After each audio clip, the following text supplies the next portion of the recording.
حکومت کو اپنی اس ویک پوزیشن کا پتہ ہے، اس لیے انہوں نے کینٹونمنٹ ایریاز میں جیسا کہ پورے ملک میں کیا گیا پہلے تو کوئی کام نہیں کیا، کیونکہ کام کرنا تو ان کی سرشتی نہیں ہے، اور جب الیکشن قریب آیا تو انہوں نے لوگوں کو چونا لگانے کے لیے، میں سمجھتا ہوں انہوں نے ایک دم سرکاری اداروں کو ایکٹیویٹ کیا اور خزانے کے منہ کھولے اور ایسے پروجیکٹ شروع کیے جو ویسے ہی 12 تاریخ تک مکمل نہیں ہو سکتے۔ کہیں پائپ پھینک دیے گیس کے، کہیں واٹر کے سیوریج پائپ پھینک دیے، کہیں پانی کے پائپ ڈال دیے، کہیں کھدائی شروع کر دی۔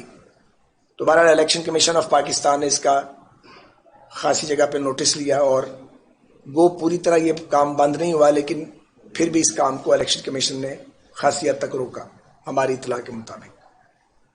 میں آپ کو پہلے بھی بتا چکا ہوں کہ پنجاب کے وزیر اعلیٰ براہ راست وزیر اعظم صاحب کی انسٹرکشن پہ اس الیکشن پہ اثر انداز ہونے کے لیے ایڑی چوٹی کا زور لگا رہے ہیں۔ لاہور پولیس کو بھی اسپیشل انسٹرکشنز دی گئی ہیں، ابھی تک کوئی ڈینائل لاہور پولیس کی طرف سے سامنے نہیں آیا، ہم ریپیٹڈلی یہ بات کہہ رہے ہیں۔ ہمارے اس علاقے میں بھٹا چوک میں ہمارے امیدوار میاں فقیر صاحب کے سپورٹرز پہ حملے کے 2 واقعات ہوئے اور دوسرے واقعے میں باقاعدہ صبح مارے گئے ہمارے کارکن، اور جو دوسری پارٹی تھی کوئی انڈیپینڈنٹ کینڈیڈیٹ تھا، اس سے رائفل بھی پولیس نے ریکور کی اور ان کے کچھ بندے بھی انہوں نے پکڑے۔ اسی طرح ایک اور واقعہ میں ہمارے ساتھیوں کو 4 کو ان کے سر پھاڑے گئے۔ ایک یہاں گاؤں ہے ٹبا کہتے ہیں اس کو، ایئرپورٹ کے سامنے، اور پوری رات میں بھی تھانے میں بیٹھا رہا وہاں جا کے، کیونکہ پولیس نے ہمارے لوگ پکڑ لیے تھے جو مضروب تھے، نہ ان کا وہ معائنہ کروا رہے تھے اور نہ دوسری پارٹی کو بلانے کے لیے تیار تھے۔ بہرحال فائنلی صبح 3:30 بجے کے قریب پی ٹی آئی کے لوگ آ گئے اور ان میں ایک بزرگ بھی تھے، انہوں نے ہم سے بات کی، ہم نے بات کو جانے اس لیے دیا کہ ہم نہیں چاہتے کہ درجہ حرارت میں اضافہ ہو۔ لیکن اب ایک اور واقعہ ہو گیا، اور نعیم بٹ صاحب جو ہمارے درینہ رفیق کار ہیں، پرانے سیاسی کارکن ہیں، مجھ سے بھی سینئر ہیں پارٹی میں، اور ان کے صاحبزادوں پر جب یہ ایک انتخابی کارنر میٹنگ کو ایڈریس کر رہے تھے، ان پہ حملہ کیا گیا گھات لگا کے، اور ان کے 3 بیٹوں کو زخمی کیا گیا۔ کل جو زخمی ہیں وہ 6 ہیں ہمارے، اور فائرنگ کی گئی۔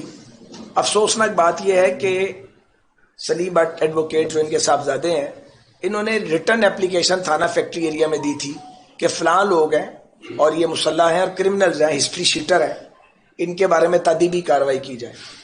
پولیس ٹس سے مس نہیں ہوئی، 2 بار ریٹن اپلیکیشن دی، زبانی بات کی، یہ ان کا پولیس ریکارڈ بھی اور ایف آئی آرز کا 8 ایف آئی آرز تو ہمارے پاس آ گئی ہیں، جس میں شاید ایک 302 کی بھی ہے اور باقی بھی اس کے علاوہ اقدام قتل اور مختلف واقعات ہیں۔ یعنی ہسٹری شیٹر لوگ ہیں جنہوں نے یہ حملہ کیا۔ کوئی گرفتاری ابھی تک عمل میں نہیں آئی۔ اگر پولیس نے پریکاشنری میئر لیا ہوتا تو یہ واقعہ شاید نہ ہوتا۔ اللہ تعالیٰ نے جان بچا لی، لیکن بہت خون بہا اور بہت سے لوگ زخمی ہوئے۔ ہم نے پھر بھی اپنا صبر کا دامن ہاتھ سے نہیں چھوڑا، اور کسی کا نام سیاسی طور پہ اس میں ہم نے کسی دوسرے کا شامل نہیں کیا، حالانکہ ڈانڈے ملتے تھے جا کے، لیکن ہم پھر اس بات پہ قائم ہے کہ ٹیمپریچر کو نیچے رکھا جائے۔ لیکن میں یہ کہنا چاہ رہا ہوں اور میرے ساتھی کہ اگر ان کے بچوں پر حملہ کرنے والوں کو گرفتار نہ کیا گیا تو پھر ہمیں سڑک پہ آ کے احتجاج کرنا پڑے گا، ہمارے پاس کوئی دوسرا راستہ باقی نہیں بچا۔ اسی طرح ساؤتھ کینٹ پولیس نے شوکت گل صاحب کو پکڑا، جب رانا مشہود صاحب اور یاسین سول صاحب وہاں پہنچے، چونکہ کوئی ثبوت ہی نہیں تھا اور کسی کے دباؤ پہ پکڑا گیا تھا تو انہیں بندہ ریلیز کرنا پڑا۔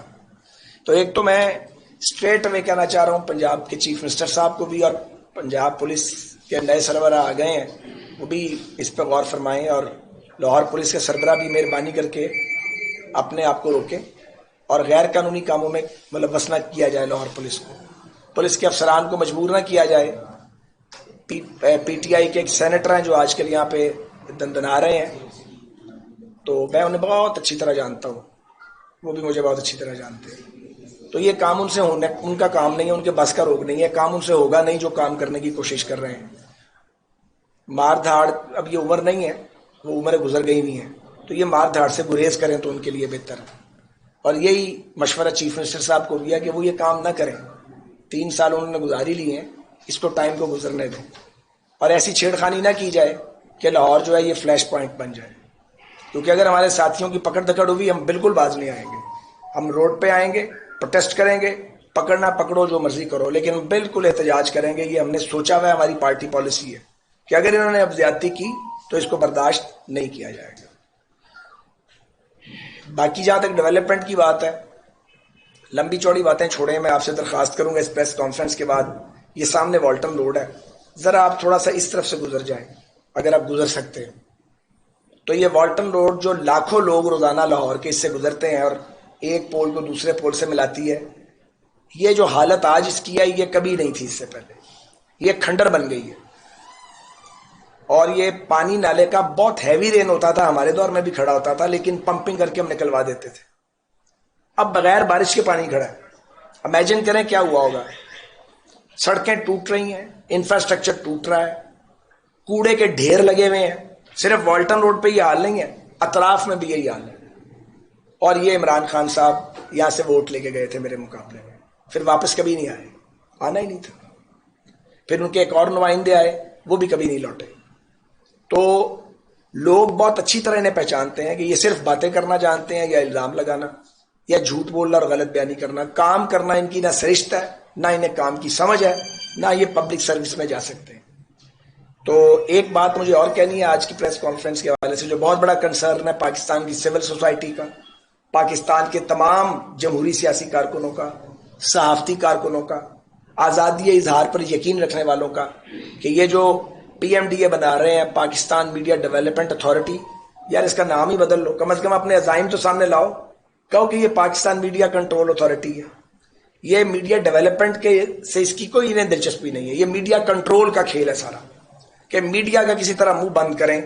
کسی طریقے سے جو پیشہ ور صحافی ہیں ان کو ان کی زبان جو ہے اس کو قلم کیا جائے. درجنوں واقعات ہو گئے ہیں جرت مند اور آزاد صحافیوں کو کڈنیپنگ کے اور مار پیٹ کے. کوئی پرسان حال نہیں, آج تک تو کوئی پکڑا نہیں گیا اس ملک میں. اور ٹی وی چینلز کے مالکان کو خوفزدہ کرنے کے, گرفتار کرنے کے واقعات بھی ہیں, لمبی لمبی جیلیں بھی کٹوائی گئی ہیں. پھر بھی کنٹرول پورا نہیں ہوا. تو اب یہ میڈیا کو کنٹرول کرنے کے لیے ایک فراڈ کیا جا رہا ہے میڈیا ڈیولپمنٹ کے نام پہ. بالکل پاکستان کے لوگ آزادی صحافت کے ساتھ کھڑے, کیونکہ اگر صحافت آزاد نہیں ہوگی تو آواز کون سنائے گا. اگر عدالت آزاد نہیں ہوگی تو عدل کون کرے گا. تو یہ جو جمہوریت ہمیں ملی ہوئی ہے, ہمیں پتہ ہے یہ کس طرح کی جمہوریت ہے. یہ ایسی چیچک زدہ جمہوریت پاکستانیوں کو قابل قبول نہیں ہے. جہاں تک کینٹونمنٹ بورڈ کے انتخابات کا تعلق ہے, ہم یہ سمجھتے ہیں کہ لوگ ان کو مسترد کریں گے. جو پلس ہمارے سامنے آئی ہے, کسی جگہ بھی یہ جیت نہیں رہے. تو یہ اب ووٹ کو چوری کرنے کی مزید کوششیں بند کر دو, کیونکہ یہ کوشش مہنگی پڑ جائے گی.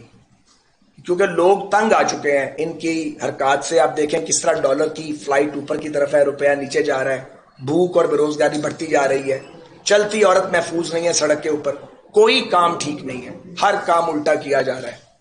صرف باتیں اور دعوے اور کھوکھلے نعرے ہیں, اس کے سوا کچھ نہیں ہے. تو آج کی اس پریس ٹاک کے ذریعے ایک تو مطالبہ کرتے ہیں کہ نعیم بٹ صاحب کے صاحبزادوں پر جنہوں نے حملہ کیا ہے وہ پیشہ ور جرائم پیشہ لوگ ہیں, ان کو پکڑا جائے. نعیم بٹ صاحب کو کوئی سیکیورٹی نہیں دی گئی, ایک آدمی بھی نہیں ان کو دیا گیا. اب بتائیں ان کی سیکیورٹی کون کرے. اگر ہم یہ سیکیورٹی کا ارینجمنٹ کریں گے تو آپ کو اعتراض ہو جائے گا. آپ کرنے کو تیار نہیں ہے. 3 بیٹے جس آدمی کے زخمی کر دیے جائیں, 5 دن بعد الیکشن ہو, تو وہ آدمی کیا کرے, الیکشن کیمپین کرے یا چھوڑ دے. ہم آبویسلی کریں گے, جان ہتھیلی پہ رکھ کے کریں گے. لیکن کوئی انتظامیہ کی اور حکومت کی ذمہ داری بھی ہے, یا صرف سیاسی کارکنوں کو خوفزدہ کرنا ان کا کام ہے, یا لوگوں کو لالا لپا لگانا ان کا کام ہے. تو ایک تو یہ ڈیمانڈ ہے کہ ان کو پکڑیں مجرموں کو, نعیم بٹ صاحب کو پروٹیکشن دیں, لیگل کور دیں ان کو, اور جو گورنمنٹ ہے وہ پروٹیکٹ کرے. ادروائز پھر ہم سڑک پہ آ کے پروٹیسٹ کریں گے, اور پھر کوئی گلا نہ کرے ہمارے ساتھ, جو ہوگا دیکھی جائے گی. اور دوسری بات یہ ہے کہ یہ ترقیاتی کاموں کے نام پر جو فراڈ کر رہے ہو, یہ فراڈ مت کرو. اور اگر اتنی محبت ہے تو 13 کے بعد کام کرواؤ, یہ والٹن روڈ بنواؤ نا سب سے پہلے. ایک اور بات ہے, یہ یہاں پہ میں پروجیکٹ بنا گیا تھا, ایک پمپنگ سٹیشن بننا تھا پیکیجز مال کے باہر, 32 کروڑ روپے کی لاگت تھی. 12 کروڑ دینا تھا کینٹونمنٹ بورڈ نے, اور 20 کروڑ دینا تھا چیف منسٹر پنجاب نے, گورنمنٹ آف پنجاب نے. افراد تو نہیں کاؤنٹ کرتے نا, ایک ڈیسیژن ہو گیا ہے. 3 سال میں وہ پمپنگ اسٹیشن آپ نے نہیں بنایا, نالا ابل کے باہر آ گیا. وہ ایک ایسا ارینجمنٹ تھا جس سے لوگوں کی زندگی آسان ہو سکتی تھی. کالجز یہاں ہم نے بنائے, 40 نئے اسکول بنائے ہم نے, پارکس بنائے, انڈر پاس بنائے, نئی سڑکیں بنائی یہاں پہ. ٹوٹل ایک علاقے کے اندر سیوریج ڈالا, ڈرنکنگ واٹر کی لائنز چینج کی, سب کچھ کیا. اور آپ کیا کر رہے ہیں؟ آپ کو 3 سال بعد اب خواب آ گیا ہے, چھوٹی گلی ہے, گلی چھوٹی ہے, پلیٹ نیم کی بڑی ہے, نیم پلیٹ بڑی ہے, گلی پھر نہیں بنی اور نیم پلیٹ لگا کے چلے گئے ہیں فیتا کاٹ کے. توفیق ہی نہیں ہے. تو مجھے یقین ہے اور میرے ساتھیوں کو کہ 12 ستمبر کو یہ جو موجودہ حکومت ہے اس پہ لوگ عدم اعتماد کریں گے, اور ہم اپنے ووٹ پہ انشاءاللہ اسی طرح پہرا دیں گے جس طرح ضمنی انتخابات میں پہرا دیا تھا. ماڈل ہمارے پاس موجود ہے, ہم اپنے ووٹ پہ پہرا دینے کے لیے بالکل تیار ہیں. اسی لیے میں ٹائم اینڈ اگین یہ کہہ رہا ہوں کہ یہ خرابی نہ کرو اور درجہ حرارت بڑھانے کی حکومت کوشش نہ کرے. Thank you. عمران خان صاحب نے آج ایک تقریر کی ہے اور این آر او کا انہوں نے ایک رکن پھر کہا ہے. نواز شریف صاحب تو باہر ہیں, شہباز شریف صاحب جیل سے باہر ہیں, کون این آر او لے رہا ہے؟ کیا واقعی آپ کی جماعت این آر او لے رہی ہے کہ عمران صاحب نے صرف ایک رٹ لگائی گئی؟ فراڈ کرتے ہیں جی, فراڈ یہ لوگ ہیں. وہ این آر او کرپشن کا چورن کتنی بار بیچیں گے؟ اب تو یہ لوگوں کے کان پک گئے ہیں. بھائی صاحب یہ بتائیے گا کہ طریقے انصاف نے 14 نثار کو پنجاب کی صدارت کی آفر پیش کی ہے, مسلم لیگ نون نے اپنے وزیر داخلہ کو روکنے کے لیے کوئی اقدامات کیوں نہیں کیے اور جو نثار نے بھی وقت مانگ لیے؟ نہیں, میرا خیال ہے یہ ایسی خبر نہیں ہے, میرے خیال میں یہ خبر درست نہیں ہے. رات کو آرمی چیف نے خطاب کیا ہے دفاع کی تقریر سے, اور انہوں نے کہا کہ سیاستدان اپنے اندر برداشت پیدا کریں اور جو لوگ نظریے کے نام پر اس قوم کو تقسیم کرنا چاہتے ہیں اب ایسا نہیں ہونے دیا جائے گا. اس میں کس کی طرف اشارہ ہے اور کس نہیں کرتا؟ اللہ خیر کرے گا جی انشاءاللہ. آئین اور جمہوریت کی آئین اور جمہوریت کی حکمرانی اس ملک میں قائم ہوگی انشاءاللہ تعالی. ابھی آئین اور جمہوریت کی حکمرانی نہیں ہے جی. اور یہ بتائیے گا کہ وائٹ پیپر شائع کرنے پر کوئی رولنگ کے درمیان کوئی اختلافات جاری ہیں, جیسے رانا مشہور صاحب نے وائٹ پیپر جاری کرنے کا کیا ہے تو عظمیٰ بخاری صاحبہ نے کا فیچر وہ چھوڑ دیا. یار یہ تو ریلیونٹ کوشچن ہے, ریلیونٹ کوشچن ہے. اس الیکشن میں جو حکومتی آپ عمل وفاق کا بھی آپ کہہ رہے ہیں, وزیر اعظم بھی, وزیر اعلیٰ بھی, وہ یہ کہہ رہے ہیں کہ جی کہ یہاں پر پچھلے 20-25 سال میں قبضہ تھا, جو بھی تھا, لیکن آپ وہ ایک بات کر رہے ہیں اس کے اوپر تھوڑی سی بات کریں کہ کنٹرول کے باہر سے لوگ آ کے بڑا ایکشن لا رہے ہیں. ہم لوگوں کے دلوں پہ قبضہ کرتے ہیں. اگر یہ قبضہ ہے تو یہ لوگوں کے دلوں پر ہے, اور دلوں پر قبضہ پیار سے اور خدمت سے کیا جاتا ہے. جبر سے خدمت, جبر کے ساتھ کسی کے دل پر قبضہ نہیں آپ کر سکتے. اچھا, کتنی سیٹیں ایکسپیکٹ کر رہے ہیں, کیا مسلم لوگ اپنا وائس چیئرمین آنے میں کامیاب ہو جائیں گے انشاءاللہ. بہت شکریہ جی.